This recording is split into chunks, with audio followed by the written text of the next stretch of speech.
Hello guys. बारिश के बाद जब सूर्य उठता है तब देखो ये प्रकृति कैसे चमकता है। लगता है कि यहाँ पे सोना गिरा हुआ है। Just wow, oh my God, look at this. Comment करके जाना। पता नहीं भगवान का क्या लीला है, ये कैसे संभव। अभी भी बारिश के बूंदे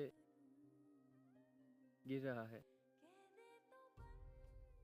आप लोग देख सकते हो। तो आपको कैसे लगा नेचर का ये व्यू, कमेंट करके जानाओ। हर हर महादेव, जय शिवराम, टड़ा।